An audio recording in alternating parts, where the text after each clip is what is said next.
जय हिंद, नमस्कार। मेरे साथ आज खास मेहमान हैं करगहर विधानसभा क्षेत्र से जदयू का, जिनको टिकट को लेकर सबसे ज्यादा चर्चा है, दिनेश राय जी।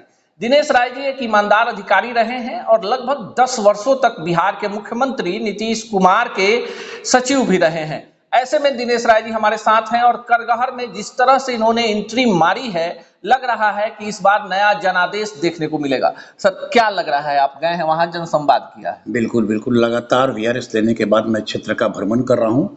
करगहर विधानसभा के 40 पंचायत में करगहर और कोचस प्रखंडों का मैं भ्रमण कर रहा हूँ, जनसंवाद भी लगा रहा हूँ। काफी लोगों का उत्साह है, लोगों की जिज्ञासा है कि मैं मैदान में आऊँ। लेकिन जब आप अभी हाल में गए थे वहां पर, पहली बार एक अधिकारी के रूप में जाते थे और इस बार एक बेटा के रूप में आप गए थे, जो भीड़ आई उस भीड़ को किस रूप में लेते हैं? निश्चित रूप से मेरे कल्पना से बाहर का चीज था। जो जन संवाद का आयोजन था कोचस में, उसमें काफी लोग बढ़ चढ़ कर हिस्सा लिए। हम तो रखे थे सिर्फ करगहर के विधानसभा के कोचस प्रखंड का, लेकिन कोचस की तमाम पंचायतों से लोग आए, इधर अगल बगल के भी लोग आए और काफी लोगों ने उत्साहवर्धन किया। और एक्चुअल जो है जन संवाद जो था, उनकी भी बातों को मैंने सुना और सारे लोगों ने, चाहे वो किसी भी जाति को हो, अपनी भी जाति के लोग, सब लोगों का डिमांड यही था कि आप मैदान में उतरिए, आप आइए। और आप आइए, किस दल से आएंगे? मैंने साफ कहा कि हमारे आदरणीय मुख्यमंत्री नीतीश कुमार जी रहे हैं। मैं लंबे समय तक उनके अनुभवों को साझा किया है। मैंने उनके जो पथ प्रदर्शक हमारे हैं और उनके जो भी मार्गदर्शन दिया जाता था, उसको धरातल पर उतारने का प्रयास करता था।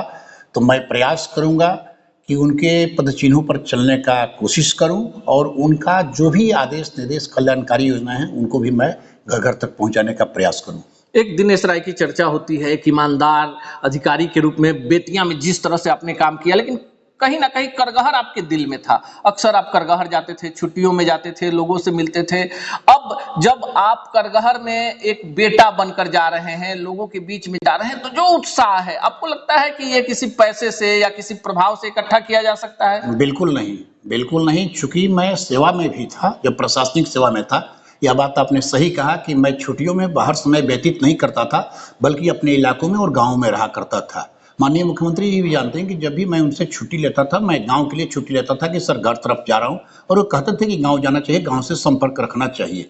मैं जब नौकरी में था, जो उत्साह लोगों का था, उससे कहीं अत्यधिक लोगों के प्रेरणा से ही, लोगों के डिमांड पर ही हम वीआरएस लेने का निर्णय किए कि अब समाज सेवा किया जाता है। और करगहर को इसलिए मैंने चुना कि करगहर मेरी जन्मभूमि है और करगहर के लोगों से काफी लगाव रहता है जी। जहां भी गए लोग जाते थे, मिलते थे, मुलाकात करते थे।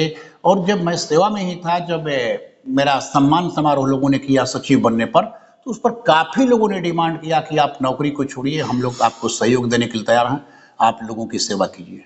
चलिए, 2025 फिर से नीतीश 10वीं बार, और लग नहीं रहा है तमाम सर्वेक्षणों में कि नीतीश कुमार के इर्द गिर्द भी कोई है। सबसे ज्यादा करीबी अधिकारी के रूप में नीतीश कुमार को करीब से आपने देखा, क्या लगता है नीतीश? निश्चित रूप से 2025 फिर से नीतीश बिल्कुल यथार्थ है। भ्रमण करने पर फील्ड में आप जाइएगा तो स्पष्ट हो जाएगा कि नीतीश कुमार की नीतियों से कितने लोग प्रभावित हैं। और कोई भी आदमी किसी धन बल के आधार पर अपना जन संग्रह नहीं कर सकता है।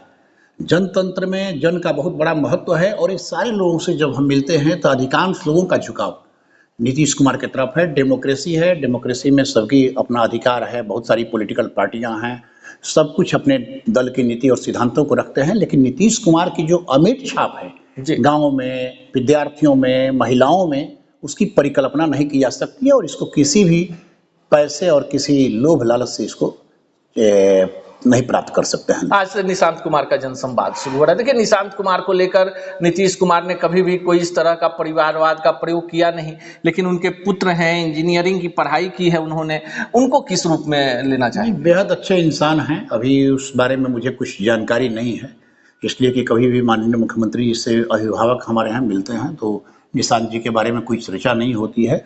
लेकिन निशांत जी बेहद अच्छे इंसान हैं, लोगों के प्रति सोच है, अच्छी सोच है। चलिए, दिनेश राय जी करगहर में उतर चुके हैं, नीतीश कुमार के बेहद करीबी अधिकारी रहे हैं, साफ सुथरा छवि रहा है और लोगों के बीच में इतने लोकप्रिय हैं कि कोचस जाते हैं छोटी सी 2-4 हजार की सभा करने के लिए और भीड़ उमड़ जाती है 20-25 हजार की।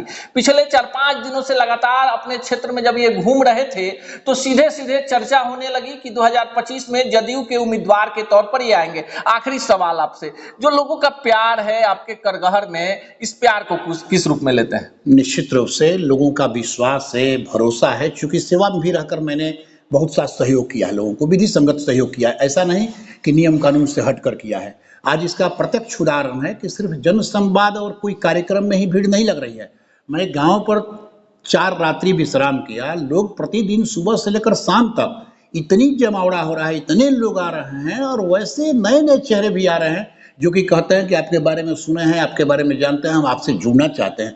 अजीब टाइप का उत्साह क्षेत्र में है, लोगों का बहुत ही प्रेम स्नेह मिल रहा है और सब लोग कह रहे हैं कि नहीं, निश्चित रूप से आप क्षेत्र में आइए, लोगों की सेवा कीजिए आप।